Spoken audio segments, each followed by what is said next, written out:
ইগলি, আজ আমি ব্যাংক থেকে টাকা তুলে এনেছি। এই টাকাগুলো তুমি ভালো করে আলমারিতে রেখে দাও। কাল সকালে টাকাগুলো নিয়ে জমি কিনতে যাব।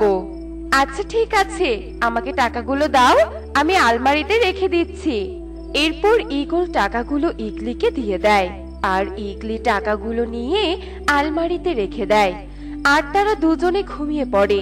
ঠিক তখনই কালু কাক ঈগলের ঘরে আসে চুরি করতে। আরে বাহ, ঈগল আর ইগলি তো দেখছি গভীর ঘুমে ঘুমিয়ে আছে। এই সুযোগে আলমারি থেকে সব টাকা আমাকে সরিয়ে ফেলতে হবে, যাতে কেউ বুঝতে না পারে যে আমি টাকা সরিয়ে রেখেছি। যাই, আর কথা না বাড়িয়ে আসল কাজটা সেরে ফেলি।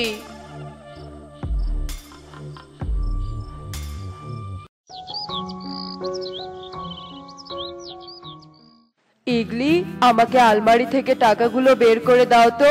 আমাকে সকাল সকাল জমি কেনার জন্য রওনা দিতে হবে। ঠিক আছে, আমি টাকাগুলো নিয়ে আসছি। ততক্ষণে তুমি সকালের নাস্তা করে নাও। কই গো গিন্নি, তাড়াতাড়ি টাকাগুলো দাও। আমার তো নাস্তা করা প্রায় শেষ হয়ে এলো।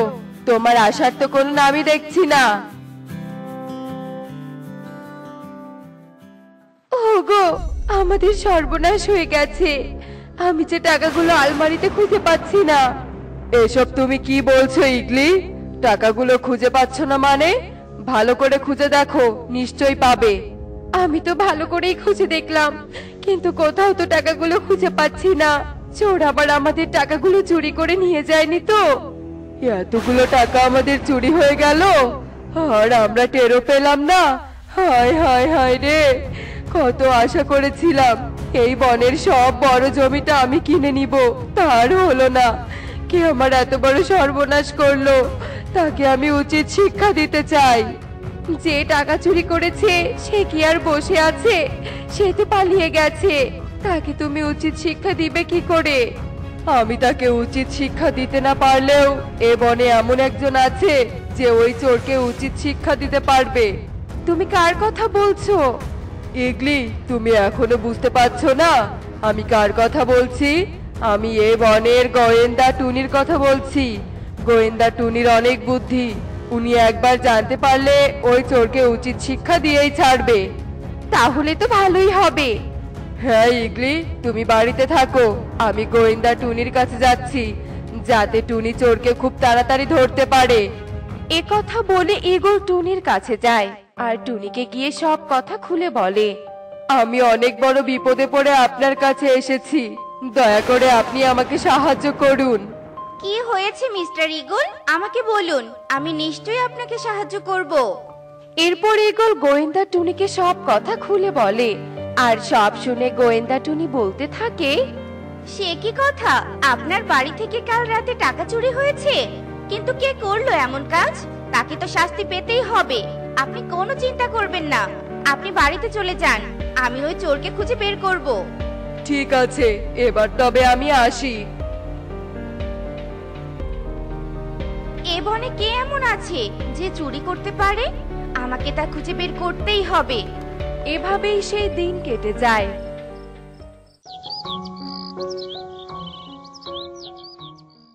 টুনি বোন, তুই আমাকে সাহায্য কর, আমি অনেক বড় বিপদে পড়েছি। কি হয়েছে তোতা দাদা, তুমি এভাবে কেন বলছো? আসলে টুনি, আমি আজ আমার সবজি খেতে গিয়ে দেখি আমার ক্ষেতের সব সবজি কে যেন চুরি করে নিয়ে গেছে। এখন আমি কি করব? আমার যে সব শেষ হয়ে গেল। কি বলছো দাদা, তোমার ক্ষেতের সব সবজি চুরি হয়ে গেছে? এ বনে তো দেখছি দিন দিন চোরের উপদ্রব বেড়েই চলেছে। না, এভাবে চলতে দেয়া যাবে না। এবার আসল চোরকে খুঁজে বের করতেই হবে, না হলে এ বনের পাখিরা শান্তিতে থাকতে পারবে না। হ্যাঁ টুনি, আমিও চাই ওই চোরকে তুই খুঁজে বের কর আর উচিত শিক্ষা দে। তোতা দাদা, তুমি কোনো চিন্তা করো না, এখন তুমি বাড়িতে যাও, আমি দেখছি কি করা যায়। এরপর তোতা সেখান থেকে চলে যায়, আর টুনি চোরের সন্ধানে বেরিয়ে পড়ে। কিন্তু টুনি কিছুতেই চোরকে ধরতে পারে না। এভাবে বেশ কিছুদিন কেটে যায়, আর কালু কাকের উৎপাতও আরো বেড়ে যায়। আসল চোর যে আমি, তাই এ বনের পাখিরা বুঝতেই পারেনি। ভালোই হয়েছে, আমি মনের সুখে চুরি করতেই থাকবো। আহ, আহ, আহ, আহ, আহ। ওই গোয়েন্দা টুনি আমাকে ধরতেই পারবে না, আর আমাকে শাস্তি দিতেও পারবে না। এভাবেই সেই দিন কেটে যায়। আর একদিন কালু কাক কবুতরের সবজির ক্ষেতের পাশে ঘুরঘুর করছিল। তা দেখে টুনির মনে সন্দেহ জাগতে থাকে। কি ব্যাপার, কালু দাদা এভাবে কবুতর দাদার ক্ষেতের পাশে ঘুরঘুর করছে কেন? কালু দাদাকে দেখে তো ঠিক মনে হচ্ছে না। না না, কালু দাদার উপর নজর রাখতে হবে, তাহলে সবটা পরিষ্কার হয়ে যাবে। এরপর থেকে টুনি কালু কাকের উপর নজর রাখতে শুরু করে, কিন্তু কালু কাক তা বুঝতেও পারে না। কালু কাক রাত হওয়ার অপেক্ষা করে, আর যেই না রাত হয় ঠিক তখনই কালু কাক কবুতরের সবজি খেতে আসে সবজি চুরি করতে। কবুতরের খেতে অনেক সবজি হয়েছে, এই সবজিগুলো চুরি করে নিয়ে যেতে পারলে আমি অনেক লাভবান হতে পারবো। আর দেরি না করে তাড়াতাড়ি সবজিগুলো তুলে আমার গোপন আস্তানায় নিয়ে যেতে হবে। শয়তান কালু, তুই এতদিন বনের পাখিদের কষ্ট দিয়েছিস, আর আমি তা ধরতেও পারিনি বলি তুই কি ভেবেছিস তুই চুরি করে পার পেয়ে যাবি? কখনোই না, তোকে চুরির শাস্তি পেতেই হবে। টুনি, তুই আমাকে ক্ষমা করে দে, আমার ভুল হয়ে গেছে, আমি আর কখনো এমনটা করব না। তোকে তো আমি এমনি এমনি ছেড়ে দিব না, তোকে আমি উচিত শিক্ষা দিব, তার জন্য তোকে সকাল হওয়ার অপেক্ষা করতে হবে। এরপর টুনি কালু কাককে একটা গাছের সাথে বেঁধে রাখে। আর এভাবেই সকাল হয়ে আসে, আর গোয়েন্দা টুনি বনের পাখিদের সামনে কালু কাককে নিয়ে আসে। এ কি টুনি, তুই কালুকে এভাবে আমাদের সামনে নিয়ে এসেছিস কেন? আসলে তোতা দাদা, কালুই হচ্ছে আসল চোর। কালু বনের পাখিদের সবকিছু চুরি করেছে, তাই কালুকে আমি থানায় নিয়ে যাব। না না, দয়া করে আমাকে থানায় নিয়ে যাস না, আমি কথা দিচ্ছি আমি আর কখনো চুরি করব না। আর বনের পাখিদের যা যা চুরি করেছি তা ক্ষতিপূরণ দিব, তবুও তুই আমাকে থানায় নিয়ে যাস না। তুই একটা চোর, তাই তোকে ক্ষতিপূরণ তো দিতেই হবে, তার সাথে থানায়ও যেতে হবে। চুরির শাস্তি কেমন হয় তা তোকে ভোগ করতেই হবে, তাহলে তুই আর কখনো অন্যায় করার সাহস পাবি না। এরপর কালু কাক বনের পাখিদের ক্ষতিপূরণ দিয়ে দেয়, আর গোয়েন্দা টুনি কালু কাককে থানায় নিয়ে যায়। এভাবেই কালু কাক তার কর্মের শাস্তি পায়। সত্যি টুনি, তোর মতো গোয়েন্দা পাখি এ বনে থাকলে আমাদের কেউ কোনো ক্ষতি করতে পারবে না। তোতা দাদা, তোমরা আমাকে আশীর্বাদ করো, আমি যেন এভাবেই তোমাদের বিপদে আপদে পাশে দাঁড়াতে পারি। এরপর থেকে টুনি এভাবেই বনের পাখিদের বিপদে পাশে দাঁড়ায়, আর বনের পাখিরা টুনিকে অনেক ভালোবাসে এবং সম্মান করে। তো দেখলে তো বন্ধুরা, অন্যায় করলে কেউ কখনো পার পায় না, তাই আমাদের উচিত অন্যায় কাজ থেকে দূরে থাকা। এমনই সব মজার মজার শিক্ষণীয় টুনি পাখির গল্প দেখতে আমাদের পাশেই থেকো, আর গল্পগুলো কেমন হচ্ছে তা কমেন্টে জানাতে ভুলো না কিন্তু। Bye bye. বৈশাখের গরমে প্রায় সময় ওঠে কাল বৈশাখী ঝড়। এমনই একদিন সন্ধ্যায় কাল বৈশাখীর ঝড় হওয়ায় ধূপ ধাপ করে আম বাগানে আম পড়ছে। এদিকে রান্নাঘরে তখন টুনি রান্না করতে ব্যস্ত। টুকি, টুকি, টিভি বন্ধ করে এখন একটু পড়তে বস। সারা দিন শুধু টিভি আর না হলে মোবাইল। কি রে? মা, আমার পছন্দের কার্টুন হচ্ছে, আমি এখন টিভি বন্ধ করব না, আর একটু দেখি মা। এর মাঝে টোনা ঝড়ো বাতাসের মধ্যে বাইক চালিয়ে কাজ শেষে বাড়ি ফিরে আসে, আর হঠাৎ করে কারেন্ট চলে যায়। এই যা, লোডশেডিং হয়ে গেল। এখন আমি আমার পছন্দের কার্টুনটা কি করে দেখবো? এটা আমার পছন্দের কার্টুন ছিল। তোরা আজকালকার ছেলেমেয়েরা মোবাইল আর টিভি ছাড়া কিছুই বুঝিস না। আমাদের সময় আমরা এই সময়ে আম বাগানে আম কুড়াতাম, সন্ধ্যাবেলা দিদার কাছে বসে গল্প শুনতাম। তোমরা তো আমাকে কখনো গল্পই শোনাওনি, তোমরা দুজন তো সারাক্ষণ ব্যস্ত থাকো। আমাকে সময় দেওয়ার মতো সময় তো তোমাদের নেই মা। তুমি তো সবসময় ঘরের কাছে ব্যস্ত থাকো, আর বাবা তো বাইরের কাছে ব্যস্ত থাকে। তবে আমি কি করবো? হ্যাঁ, তাই তো আমি টিভি আর ফোন দেখি। মেয়ে তো কিছু ভুল বলেনি টুনি। আমরা তো সত্যি মেয়েকে সময়ই দেই না। টুকিমা, আমাদের ভুল হয়ে গেছে। এখন থেকে রোজ সন্ধেবেলা আমি তোকে গল্প শোনাবো। টুনি, যাও তো চা করে নিয়ে এসো। আজ জমিয়ে চায়ের আড্ডা দিব আর মেয়েকে গল্প শোনাবো। এরপর টুনি রান্নাঘরে গিয়ে চা করে আর তারপর চা নিয়ে ঘরের বারান্দায় আসে। তারপর তারা চা খেতে খেতে বৃষ্টি উপভোগ করতে থাকে। বাবা, নাও এবার গল্প শোনাও তো। আচ্ছা শোন তবে। সে অনেক দিন আগের কথা। শালবনের উত্তরে তোতা আর কালু নামে দুই বন্ধু বাস করত। পেশায় তারা দুজন ছিল কাঠুরিয়া। জঙ্গলে কাঠ কেটে তারা সেসব কাঠ বাজারে বিক্রি করে তাদের সংসার চালাতো। একদিন তারা দুজন যখন বনে কাঠ কাটতে যায়, তখন কালু এক আশ্চর্য ঘর দেখতে পায়। তোতা, দেখ দেখ, কি সুন্দর একটা নতুন ঘর। এই গহীন জঙ্গলে এমন সুন্দর একটা বাড়ি। তবে এই বাড়িটা কার হতে পারে? কার না কার ঘর। চল আমরা কাঠ কেটে চলে যাই। এই তুই থাম তো, আমাকে সবটা দেখতে দে। এরপর কালু কিছুটা সামনে যেতেই দেখতে পায় একটা খরগোশ ওই ঘরে প্রবেশ করে। রাক্ষসী, আমাকে তাড়াতাড়ি কিছু টাকা এনে দাও, আমার খুব খিদে পেয়েছে। খরগোশ কথা বলতেই রাক্ষসীর মুখ থেকে টাকা বের হয়ে আসতে শুরু করে। তারপর খরগোশ টাকাগুলো নিয়ে সেখান থেকে চলে যায়। আর এই সব কাহিনী আড়াল থেকে সবটা কালু দেখতে পায়। তারপর সে দ্রুত তোতার কাছে ফিরে আসে আর তাকে সমস্ত ঘটনা খুলে বলে। সব তো শুনলি, চল এই নতুন ঘরটা আমরা চুরি করে নিয়ে যাই। না না কালু, এটা একদমই ঠিক হবে না।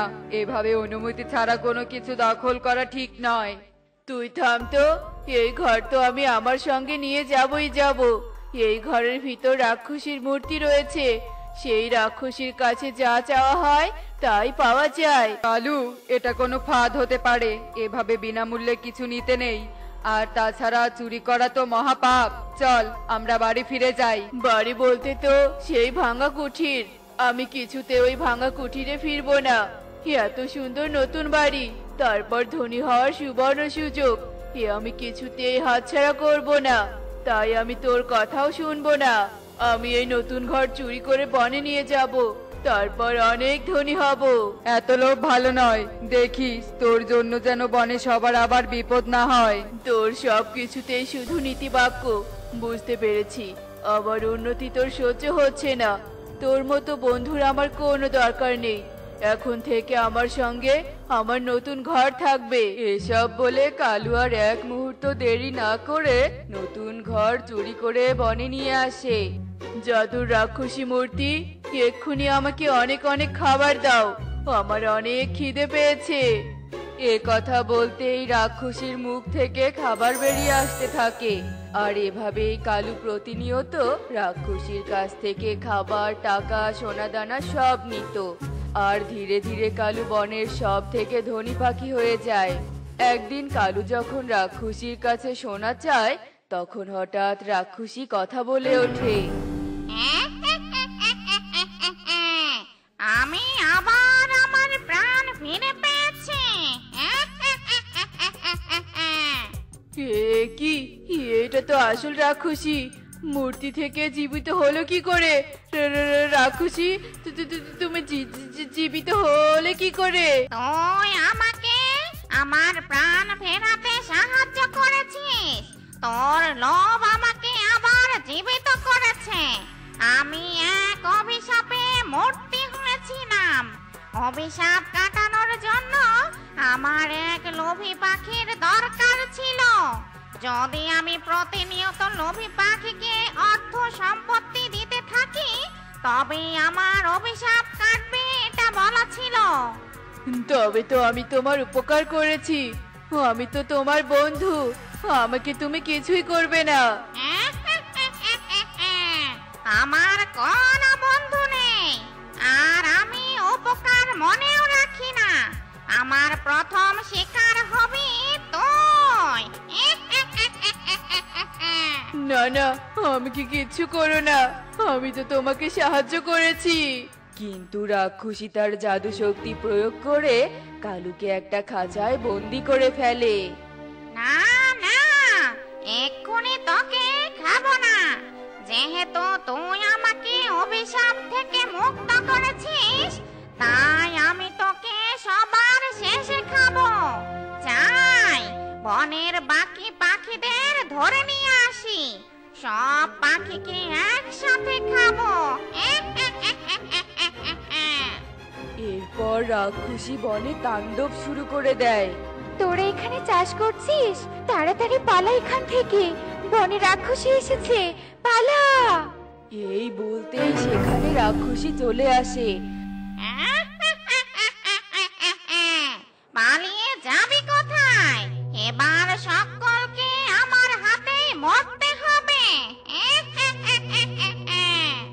এরপর রাক্ষসী সব পাখিকে ধরে ফেলে আর সব পাখিদের খাঁচায় বন্দি করে রাখে। আমি তোকে আগেই বারণ করেছিলাম কালু, এই নতুন ঘর চুরি করিস না। দেখলি তো, আজ তোর জন্য পুরো বন বিপদে পড়লো। আমি আমার ভুল বুঝতে পেরেছি তোতা, আজ আমার জন্য এসব হচ্ছে। আমার লোভের ফল পুরো বন ভোগ করছে। তবে কি আমাদের সকলকে এভাবে প্রাণে মরতে হবে? আমরা সবাই প্রকৃতি মাতাকে স্মরণ করি, এখন একমাত্র তিনি আমাদেরকে রক্ষা করতে পারবেন। যাকে ডাক না কেন, আমার হাত থেকে তোদের আজ নিস্তার নেই। যাই উনুনে কড়াইটা বসিয়ে দে, আজ তোদের সকলকে আমি ভেজে খাবো। প্রকৃতি মাতা, প্রকৃতি মাতা, দেখা দিন মাতা, আজ আপনার বনের পাখিরা কত বিপদে পড়েছে। আপনি আমাদের বিপদ থেকে রক্ষা করুন মাতা, রক্ষা করুন। আমি থাকতে তুই আমার বনের পাখিদের কিছুই করতে পারবি না। আমি আমার বনের পাখিদের রক্ষা করব। তখনই প্রকৃতি মাতা তার জাদু শক্তির সাহায্যে রাক্ষসীকে ধ্বংস করে দেয় আর পুরো বন রাক্ষসীর হাত থেকে রক্ষা পায়। দেখলি তো, কালুর লোভের কারণে পুরো বন কেমন বিপদে পড়েছিল। হ্যাঁ বাবা, বুঝতে পেরেছি আমাদের লোভ করা একদম উচিত নয়। হ্যাঁ রে মা, তুই একদম ঠিক বলেছিস। আর একটা কথা সব সময় মনে রাখবি, না বলে কখনোই অন্যের কিছু চুরি করতে নেই, বুঝলি? বুঝেছি মা, বুঝেছি। দেখলে তো বন্ধুরা, লোভ করে কিছু চুরি করলে তার পরিণাম কি হয়। তাই তোমরা কখনোই লোভ করবে না। এমনই সব মজার মজার শিক্ষণীয় টুনি পাখির গল্প দেখতে আমাদের পাশেই থেকো।